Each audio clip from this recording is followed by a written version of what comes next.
赵露思走进死胡同。我的角色是由我最喜欢的演员扮演的。我要冯绍峰的脸，吴彦祖的身材，钟汉良的眼神，贾乃亮的柔情。5年后，电视剧《最美的时光》播出，钟汉良饰演腹黑暴君陆励成，贾乃亮饰演温文尔雅的校草宋轶。那个时候，他们还是偶像剧市场上流行的炸鸡。带着诸多担忧，他不自觉地以他为灵感，构思了小说群星璀璨的许多细节。今年夏天，根据同名小说改编的古装剧《璀璨星辰》开播，女主程少上就是当年名不见经传的赵露思。赵露思无疑有着一张符合网络时代审美的脸，够甜够清新。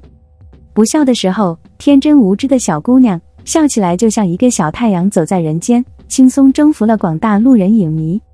在被选为星海的主角之前，她已经是娱乐圈最受欢迎的甜宠专业人士了。对于赵露思来说，璀璨星河的火爆无疑让她的演艺事业如火如荼。与之前的角色相比，程少上的身世和人物设定更加复杂，不过表演难度不超过普通木偶剧的要求，造型要美，爱情要甜美，人物要有一些搞笑基因，这些都是赵露思的强项。正如她曾经说过的，甜宠剧有很多，但能接受的却不多，甜到不尴尬，大家都爱看。赵露思除了 CP 感强，还是实力派演员，她对小细节有很好的把握，她一旦被导演和演戏，就非常具有代表性。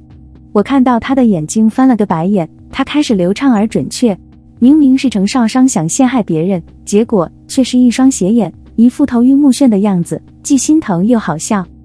赵露思虽然有好看的感人剧、平庸的情感剧的短板，但从整体上看，她的演技并不算太让人意外。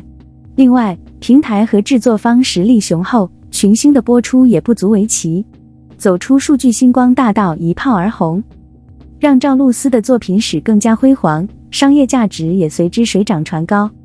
直到赵露思出道第5年，才完成了从业余低成本网剧女主人气 S 项目女主的完美3级跳。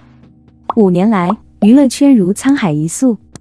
因为对于大部分演员来说，在这个行业工作了5年之后，可能都拍不出很好的戏份，毕竟出道6、7年的赵丽颖还在横店工作，那是属于85朵花的那个时代的回声。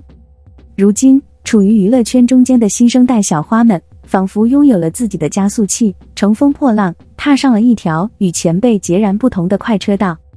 近日，娱乐硬糖点名赵露思、白鹿、虞书欣、鞠婧祎为95四小花。这个清单是有争议的，但有2点不能否认，一是像赵露思的韩烬、虞书欣的苍兰诀、白鹿的周声若，都是近些年成绩斐然的古代傀儡，工作上有点落后的鞠婧祎，在后续资源的分量上也不弱。二是这4位艺人在90后、00后群体中确实有不少粉丝，与其他95花相比，他们的受欢迎程度和原因是独一无二的。首先，有趣的一点是，他们既不是童星，也不是毕业于国内4大艺术院校的专业表演者，在成为演员之前，他是半个网红，半个偶像。我个人认为，对他们来说更合适的标题可能是网友小花，因为他们从进入到走红的每一步都离不开互联网的发展。外貌方面，相比于美貌，网生小花更重要的特点就是讨人喜欢、友善，符合网络观众的审美。过去，名导演选女演员都是先看骨，只有骨子出众的人才经得住被拍的考验。但赵露思在这方面吃亏，她的脸色显然更加肉欲，而且不是3庭5眼，有着许多符号，而是少女的胶原蛋白，让人欲罢不能。从那段轶事可以看出，当她还是素人的时候，一张不小心拍到的照片在 QQ 空间里疯传，可见年轻观众的心里真的没有那么多规矩。毕竟，当一个甜美的女孩子出现时，她会笑着眼睛，红唇白牙，谁还忍心反抗？而赵露思的甜蜜也不是凭空产生的，而是家族蜜罐滋养的。网生小华的另一个特点就是平时家境不错，更不用说带着20W 包包参加选秀的虞书欣了。赵露思虽然没那么有钱，但从她大学去台湾学造型，然后去美国交流，她的家庭肯定很有钱。有记者采访她，问如果你不受欢迎怎么办？赵露思的回答是，如果真的没有电影就回去读书，他父母就是这个意思。未来我可以成为一名设计师，也可以开一家买手店，过着安定而知足的生活。优越而轻松的环境给他们一种无法伪装的放松感。拍戏前，他从事化妆、研究穿搭；拍摄 Plug 自娱自乐，自学成才。相反，他积累了坚实的追随者。2018年，赵露思参演了网剧《哦，我的皇帝陛下》。该剧本由龙丹妮公司拍摄，该公司计划在旗下扶持一批男偶像。谁知一厢情愿还未开始，赵露思饰演的洛菲菲却大放异彩。她古怪而朴实，还用东北方言的技巧圈了个小圈子。她和管理团队都敏锐地捕捉到了搞笑女孩的病毒效应。在短视频行业方兴未艾之际，之前一直在做小兔视频的赵露思开始调整自己的方向。她越用讹诈、方言、模仿等沙雕技巧，越熟练。没过多久，18线青年演员赵露思就被定型了。以千万级的粉丝数量，任何资本都无法忽视她，各种剧本层出不穷。幸运的是，赵露思在对网红短视频产生了兴趣后，准确地走上了中国国产娱乐网剧的崛起之路。赵露思和戏外粉丝的关系也一直保持得很好，还房贷吃散粉没完没了，朝 CP 有良心不伸绑。在这个过程中，你会发现95后的基因让小花更亲民、更下沉、更懂互联网时代的营销逻辑。演员的角色太固定也不是什么好事，就像有些人认为网友小花的通病就是角色不广一样。的确，赵露思走红后，演鬼女的诟病也不少。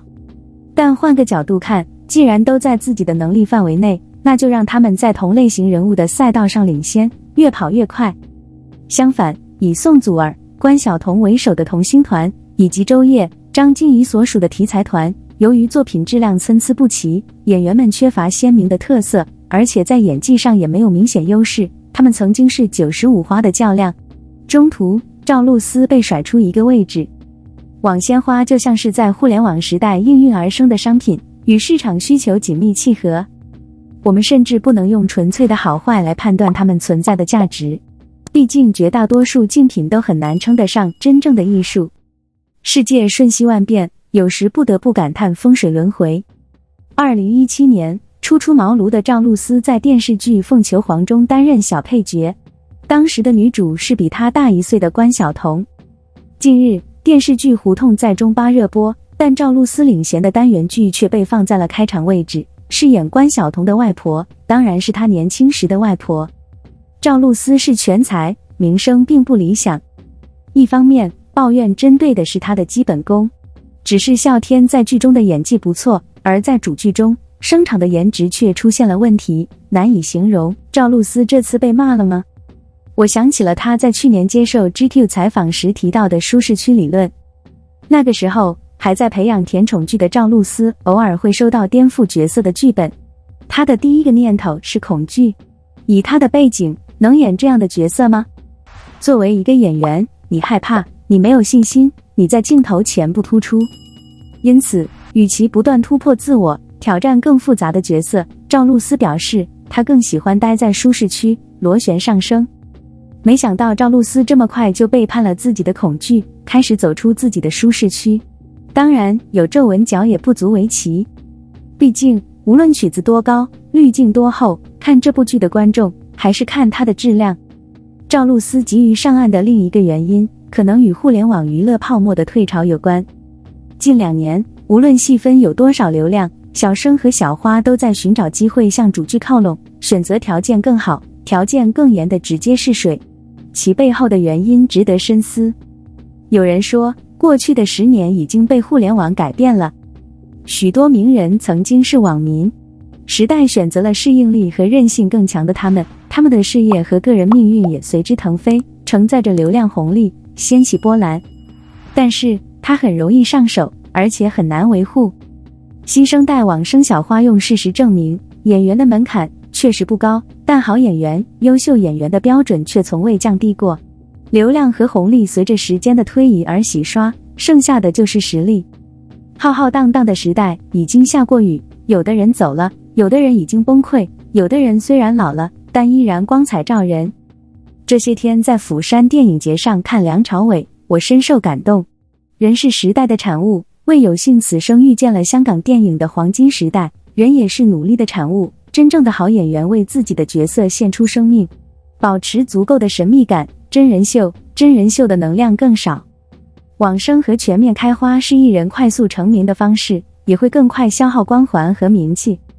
速度和质量是一个永恒的哲学问题，答案是你不能两者兼的。其实我真的觉得赵露思之前的躺在舒适区的说法属于世人的清醒。对于网友小花和流量小生来说，一张被上帝吃掉的脸已经收获太多了。